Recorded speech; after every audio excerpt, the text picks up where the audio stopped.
School में हमेशा सुनते थे cell is the basic unit of life. लेकिन कभी सोचा है कुछ ऑर्गेनिज्म सिर्फ इसी बेसिक यूनिट पे सरवाइव करते हैं। चलिए आज के टॉपिक में समझते हैं cellular level of organization. Hi guys, welcome to Pharma Tutor Hub. आज हम जानेंगे एक ऐसा लेवल ऑफ बॉडी ऑर्गेनाइजेशन जहां सेल अकेले ही सारा काम संभालते हैं, बिना किसी टिश्यू, ऑर्गन या सिस्टम के फॉर्म किए। तो सबसे पहले समझते हैं कि इसका मतलब क्या होता है। सेलुलर लेवल ऑफ ऑर्गेनाइजेशन का मतलब होता है ऐसा ऑर्गेनिज्म जिसमें मल्टीपल सेल्स तो होते हैं, लेकिन वो टिश्यू या ऑर्गन्स नहीं बनाते हैं। हर सेल इंडिविजुअली काम करते हैं, जैसे डाइजेशन, रेस्पिरेशन, रिप्रोडक्शन सब कुछ खुद ही मैनेज करते हैं।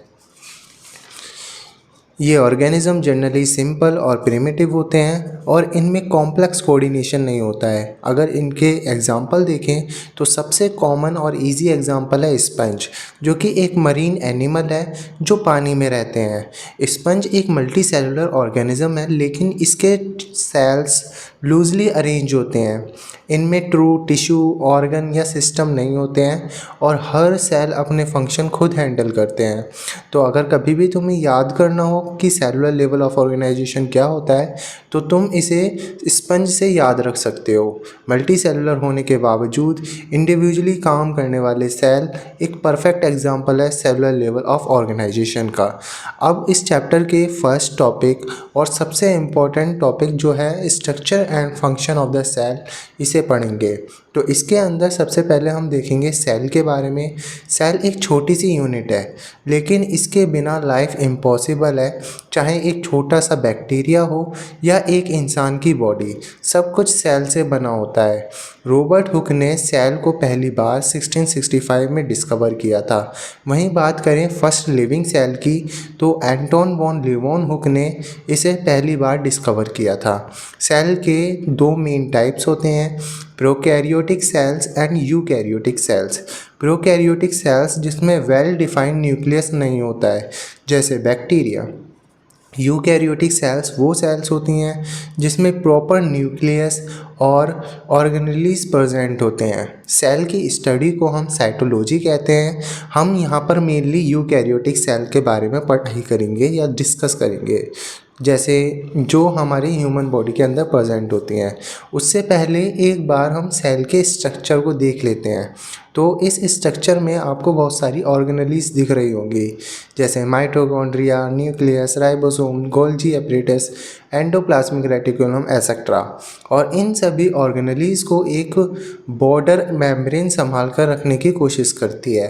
तो यहाँ से हम कह सकते हैं सेल के दो पार्ट्स होते हैं, एक plasma membrane and second cell organelles. अब एक एक करके हम सेल के सभी स्ट्रक्चर को देखेंगे और फंक्शन को समझेंगे। तो सबसे पहले आता है सेल मेम्ब्रेन या प्लाज्मा मेम्ब्रेन। ये सेल की आउटर बाउंड्री होती है। ये सेमी परमिएबल होती है, यानी सिर्फ कुछ सिलेक्टेड चीज़ें ही अंदर बाहर जा सकती हैं। अब देखते हैं सेल के स्ट्रक्चर को, यानी कि सेल मेम्ब्रेन के स्ट्रक्चर को, जिसे हम प्लाज्मा मेम्ब्रेन भी कहते हैं। प्लाज्मा मेम्ब्रेन को एक्सप्लेन करने के लिए सिंगर एंड निकलसन ने 1972 में एक मॉडल दिया था, जो था fluid mosaic model. Fluid mosaic model के अकॉर्डिंग ये मेम्ब्रेन फ्लेक्सिबल होती है और इसमें अलग अलग मॉलिक्यूल एम्बेडेड होते हैं, जैसे प्रोटीन, लिपिड्स एंड कार्बोहाइड्रेट। इनकी एक डेफिनेट कंसंट्रेशन प्लाज्मा मेम्ब्रेन के अंदर प्रेजेंट होती है। प्लाज्मा मेम्ब्रेन का बेसिक स्ट्रक्चर होता है फॉस्फोलिपिड बाइलेयर, यानी कि प्लाज्मा मेम्ब्रेन फॉस्फोलिपिड बाइलेयर से फॉर्म होती है। फॉस्फो का मतलब होता है फॉस्फेट ग्रुप और लिपिड का मतलब होता है फैट। जब ये दोनों कंबाइन होते हैं तो फॉस्फोलिपिड का एक मॉलिक्यूल फॉर्म होता है। अब देखते हैं फॉस्फोलिपिड बाइलेयर के बारे में। तो ये दो लेयर से मिलकर बनी होती है, यानी कि दो फॉस्फोलिपिड के मॉलिक्यूल जब लेयर बनाते हैं, दो लेयर बनाते हैं, तब फॉस्फोलिपिड बाइलेयर फॉर्म होती है। हर फॉस्फोलिपिड मॉलिक्यूल में एक हाइड्रोफिलिक हेड होता है जो पानी से प्यार करता है, यानी कि वाटर लविंग होता है, और दो हाइड्रोफोबिक टेल्स होती हैं जो पानी से दूर भागते हैं या वाटर हीटिंग होती हैं। हेड बाहर की तरफ फेस करता है और अंदर और बाहर दोनों साइड पानी होता है सेल के, और टेल्स अंदर की तरफ होती हैं। इस अरेंजमेंट से मेम्ब्रेन काफ़ी स्टेबल बन जाती है। अब एक एक करके हम इस मेम्ब्रेन के अंदर प्रेजेंट कंपोनेंट्स के बारे में पढ़ेंगे। फर्स्ट है embedded proteins. Embedded proteins, membrane में कुछ प्रोटीन एम्बेडेड होते हैं, जैसे इंट्रीगल प्रोटीन्स और पेरिफेरल प्रोटीन्स। इंट्रीगल प्रोटीन्स ये मेम्ब्रेन के एक्रोस होते हैं, यानी कि ये एक मेम्ब्रेन का डायमीटर को कवर करते हैं, या कह सकते हैं मेम्ब्रेन के अंदर एम्बेडेड होते हैं। ये ट्रांसपोर्टेशन में हेल्प करते हैं। सेकेंड है पेरिफेरल प्रोटीन्स। ये सरफेस पे होते हैं और सिग्नलिंग, शेप या एंजाइम एक्टिविटी में रोल प्ले करते हैं। नाउ अब देखते हैं कार्बोहाइड्रेट चेन के बारे में। तो ये भी हमारी प्लाज्मा मेम्ब्रेन के अंदर एम्बेडेड होती हैं या सरफेस पे होती हैं। तो मेम्ब्रेन के सरफेस पे कार्बोहाइड्रेट भी लार्ज अमाउंट में होते हैं। ये ग्लाइकोप्रोटीन या ग्लाइकोलिपिड की फॉर्म में होते हैं, और ये हेल्प करते हैं सेल रिकॉग्नाइजेशन, इम्यून रिस्पॉन्स और सेल कम्युनिकेशन में। अब देखते हैं फंक्शन ऑफ प्लाज्मा मेम्ब्रेन। तो इसके वेरियस फंक्शन होते हैं। पहला protection, selective permeability, transport, cell signaling and cell communication and recognization. तो ये सभी हमारे प्लाज्मा मेम्ब्रेन के फंक्शन होते हैं। अब एक एक करके देखते हैं डिटेल में। प्रोटेक्शन, ये सेल के अंदर के कंपोनेंट को सेफ रखते हैं। सेकंड है सिलेक्टिव परमेबिलिटी, ये डिसाइड करते हैं कि कौन सी चीज़ अंदर जाएगी और कौन सी चीज़ नहीं जाएगी। थर्ड है ट्रांसपोर्ट, तो न्यूट्रिएंट एंड आयन और वेस्ट के मूवमेंट को कंट्रोल करते हैं।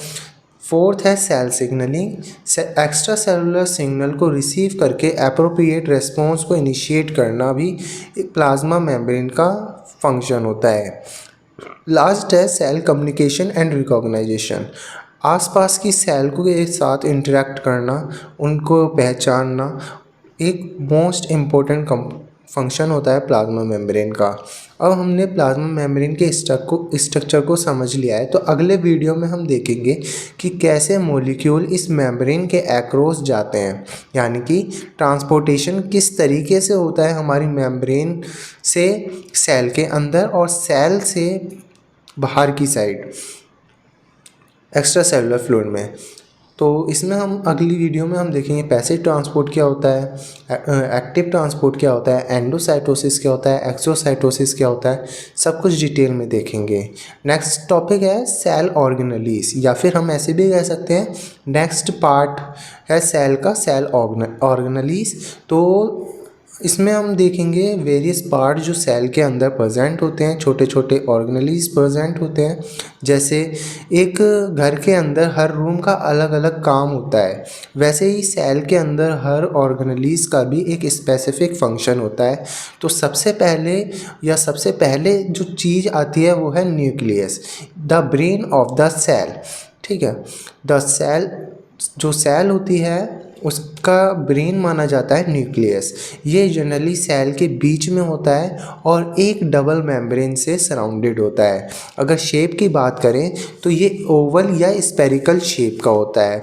वैसे तो न्यूक्लियस बॉडी की हर जो सेल है उसमें होता है, पर इसका एक एक्सेप्शन भी है, जैसे इरिथ्रोसाइट आरबीसी जिसे बोलते हैं, रेड ब्लड सेल में न्यूक्लियस नहीं होता है। और स्केलेटल मसल या फिर अदर सेल्स में एक से ज़्यादा न्यूक्लियस भी होते हैं।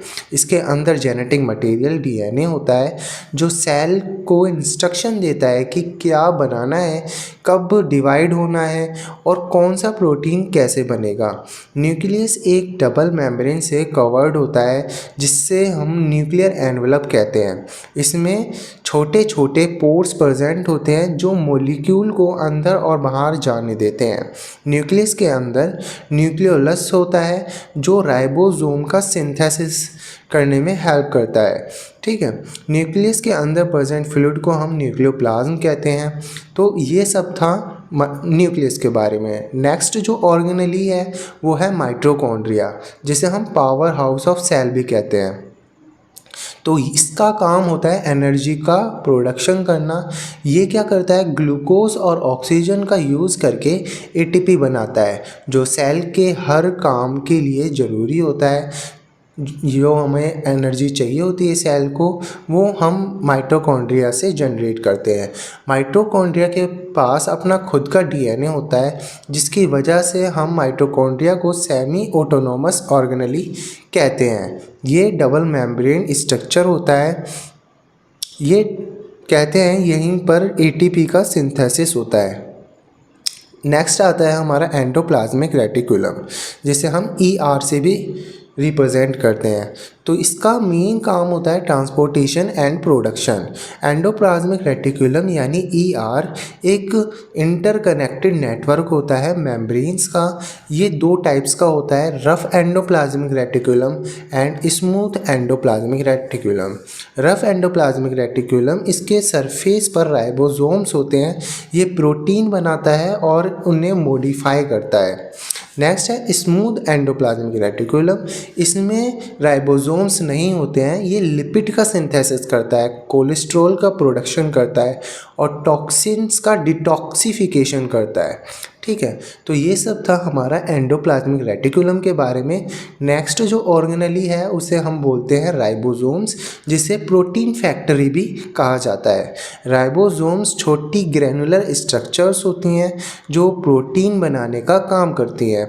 ये फ्री साइटोप्लाज्म में या रफ एंडोप्लाज्मिक रेटिकुलम के सरफेस पे होती हैं। इनका काम है एमआरएनए को इंस्ट्रक्शन करके, जो एमआरएनए इंस्ट्रक्शन देता है उसके अकॉर्डिंग अमीनो एसिड को जोड़कर प्रोटीन बनाना। इसी प्रोसेस को हम ट्रांसलेशन भी कहते हैं। इसे हम सेल सिग्नलिंग में देखेंगे तो हम कह सकते हैं ribosome is equal to cell की प्रोटीन फैक्ट्री, यानी कि हमारी जो सेल है उसका जो प्रोटीन फैक्ट्री है वो राइबोसोम्स है। तो ये सब था राइबोसोम्स के बारे में। नेक्स्ट ऑर्गेनेली है गोल्जी एपरेटस। गोल्जी बॉडी या गोल्जी एपरेटस एक लेयर्ड स्टैक जैसा होता है, जहाँ पे प्रोटीन और लिपिड को मॉडिफाई और पैक किया जाता है। ये रफ एंडोप्लाज्मिक से प्रोटीन रिसीव करता है, उन्हें मॉडिफाई करता है, जैसे ग्लाइकोलाइजेशन, फॉस्फोराइलेशन, ये प्रोसेस होते हैं। फिर ये वेसिकल्स में पैक करके डेस्टिनेशन पे भेजता है, चाहे वो सेल के अंदर हो या सेल के बाहर हो। तो ये सब था हमारा गोल्जी एपरेटस का फंक्शन।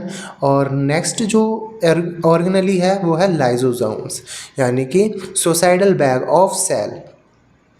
तो ये सबसे छोटे ऑर्गेनेलीज होते हैं, लेकिन बहुत ज़्यादा ज़रूरी ऑर्गेनेलीज होते हैं। ठीक है, ये सेल के लिए बहुत ज़्यादा इम्पोर्टेंट होते हैं। लाइसोसोम एक मेम्ब्रेन बाउंड वेसिकल होता है, यानी एक छोटी सी थैली जैसा स्ट्रक्चर। इसके अंदर डाइजेस्टिव एंजाइम्स जैसे, जिसे हम हाइड्रोलिटिक एंजाइम्स कहते हैं, वो प्रेजेंट होते हैं। ये एंजाइम काफ़ी पावरफुल होते हैं और protein, lipid, carbohydrate, nucleic acid सबको तोड़ सकते हैं। एक और इम्पोर्टेंट बात है लाइसोसोम्स की। लाइसोसोम का जो मेम्ब्रेन इस सेल के लिए शील्ड का काम करता है, ताकि ये एंजाइम सेल के दूसरे पार्ट्स को डैमेज ना करें। अगर ये एंजाइम ऐसे फ्रीली मूव करेंगे सेल में तो सेल के ऑर्गेनेलीज को डैमेज कर सकते हैं। लेकिन जब सेल डेथ होती है तब लाइसोसोम्स की मेम्ब्रेन ब्रस्ट होती है और पूरी सेल को डाइजेस्ट कर लेती है। तो ये सब था लाइसोसोम के बारे में। नेक्स्ट है साइटोप्लाज्म, जो कि एक ग्रैनुलर जेल की तरह होता है। साइटोप्लाज्म एक जेली लाइक फ्लूइड होता है जो पूरे सेल को फिल करता है। इसमें सारे ऑर्गेनेलीज फ्लोट करते हैं। ये मीडियम होता है जहाँ केमिकल रिएक्शंस होते हैं, न्यूट्रिएंट्स सर्कुलेट होते हैं। शॉर्ट में कहें तो ये सभी ऑर्गेनेलीज को संभालने का काम करता है। तो दोस्तों ये था cellular level of organization. Next video में हम डिस्कस करेंगे ट्रांसपोर्टेशन के बारे में, जिसमें हम देखेंगे active transport, passive transport, cell कैसे डिवाइड होते हैं, सेल का डिवीजन देखेंगे। ये सारे इम्पोर्टेंट टॉपिक्स के बारे में हम नेक्स्ट वीडियोस में पढ़ेंगे। मिलते हैं अगले वीडियो में। Till then keep learning, keep shining.